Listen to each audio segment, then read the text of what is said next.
deny illegal entry. 25 other GOP-led states have pledged solidarity with Texas. Mike?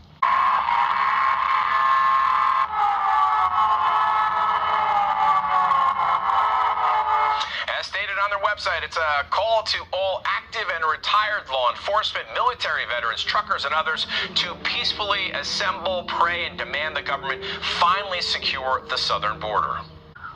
Exposing really what an open border policy looks like. But literally, I promise you this, that 40 miles north of that border, there will be people that will never have heard of the border problem because they just watch mainstream media. The Take Back Our Border convoy will be holding 3 rallies when they arrive at their destinations this Saturday, February 3rd, one in Eagle Pass, Texas, one in Yuma, Arizona, and one in San Isidro, California. But before they get to the final destination on Thursday of this week, a border rally will be taking place in Dripping Springs, Texas at 5 p.m. in the HEB parking lot along Highway 290. And News Sheriff Mark Lamb of Pinal County, Arizona. Sheriff, average American citizens are fed up with our president's refusal to close the southern border and are headed to, as you heard, 3 locations, including Yuma, to protest and pray this Saturday. Are these type of actions valuable, do you think, in getting Washington's attention? Well, I do think they're valuable, and they should be valuable because what's in Washington should be representatives of we the people. And if we the people are saying we're upset, our representatives should be listening to us. Unfortunately, this administration has proven time and time again that they think they're above the people, that they do not need to respond to us or listen to us. And I think this is a good start to try to really show them, and hopefully, like Mr. Chambers was saying, more than this, the people close to the border will see this. We'll get people beyond the 40, 50 miles in other states seeing this is a real problem. The president wants to secure the border. Send your people somewhere else. We've got this covered. It's effective in places, and it helps slow down people crossing illegally. And I defend Texas's right to keep it in place. The federal government has failed to protect us from an invasion, which is their constitutional responsibility. And we as state officials and state governors, and we have the right and responsibility to also protect our citizens. And when the federal government fails to do it, I'd like to see the state stepping up. Border crisis, which is the top issue across the country. The numbers do not lie. Our country is being invaded right now, right in front of our very eyes because of Joe Biden's catastrophic border policies. Just last month, over 300,000 illegal immigrants came across our southern border, the largest amount in a single month in history. 19 of those individuals were arrested for being on the terrorist watch list, not to mention the countless unknown gotaways. Texas is the first line of defense against this full-fledged invasion at our southern border, as Joe Biden and Secretary Mayorkas refuse to enforce our laws by rolling out the red carpet for illegal immigrants. Texas not only has the right to defend itself, but must take a stand for the sake of our country's sovereignty and future. I am proud to stand with Texas, because this is not just a Texas problem. This is a national crisis. Every single community has turned into a border community because of the open border policies of Joe Biden. Overwhelming our communities, bringing illicit fentanyl, increasing crime, and displacing American taxpayers. It includes to not only secure Texas's border, but secure our country from this invasion that Joe Biden's policies have created. We are proud to stand with our colleagues from Texas today.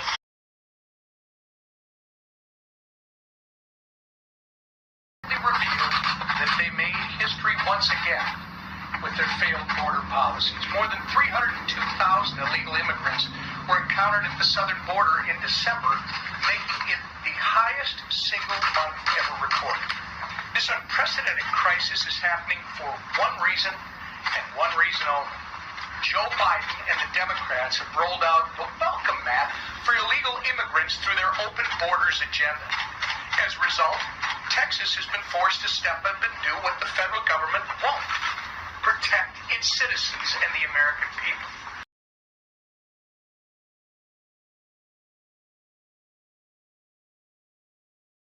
Level of outrage that the people in West Texas feel on account of their federal government and their commander-in-chief abandoning them.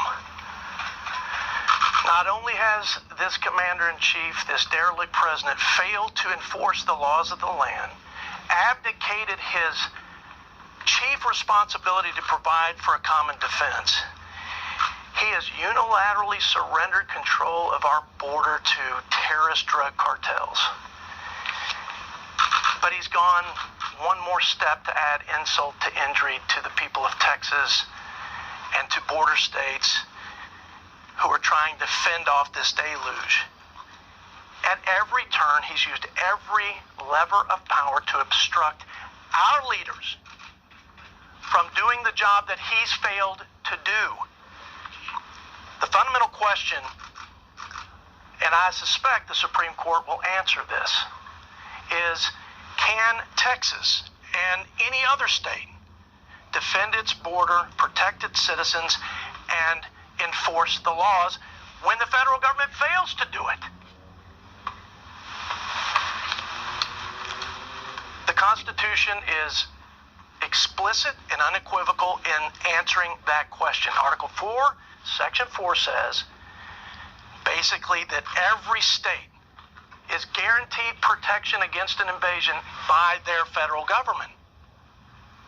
And it would make sense that our founding fathers would make provision for a circumstance, given that they were pretty wary of a central government. And in Article 1, Section 10, it says if there is an invasion, or, and this is important, imminent danger such that will not permit delay, the state has the sovereign, constitutionally protected power to defend its border, protect its citizens, and enforce the laws of the land. I believe to be true. Number one, the state that fought and won its independence against another country is not going to play passive victim to a failed federal government. Number two, the people of Texas are not going to ask Joe Biden for permission to protect its citizens and defend its border. And finally, not only is the Constitution on our side, but the American people are on our side as well. Imagine the leader of the free world caught in a whirlwind of confusion and rage, publicly unraveling over a narrative that's been thoroughly debunked. We're not just talking about a minor gaffe or a slip of the tongue.